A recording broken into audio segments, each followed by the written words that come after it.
Something tearing up your lawn? Do you see tunnels everywhere? Then you have grubs. I'm Frankie Flowers and I'm here today to tell you about what grubs are, what damage they can do, signs that you have grubs, and also how you can control them. First, what is a grub? Well, a grub is a larvae stage of a Japanese or June beetle. Those are those bugs that you see flying around in the summer eating all your plants.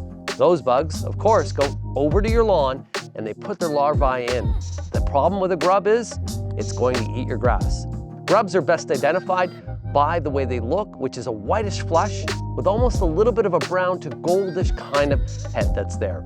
That is indeed the larvae of a grub. Quick tip, if you want to repel some of the raccoons and also the skunks from digging your lawn up, you can apply blood meal. Blood meal will actually distract them and push them away and repel them to go other places. It'll actually fertilize your lawn. The only thing is you will need to reapply after a rainfall. So next up, how do you know that you have grubs? Well, like I said, if you have something tearing up your lawn, being a skunk or a raccoon, what they're doing in early spring is they're looking for food. And that food is indeed grubs, an early protein source. The other reason, the tunnels, they're moles. They're also looking for the grubs at the same time. In summertime, if you have areas of your lawn that are completely dead and you go to lift them, well, that's another indication that you have grubs. What kind of damage do grubs do? Well, they attract skunks and raccoons to tear up your lawn. Also what they do is they eat the roots of your lawn. And with that, during the summer months, they'll cause your lawn to die out. Now, how do you control grubs? In mid-spring to late spring to even summer,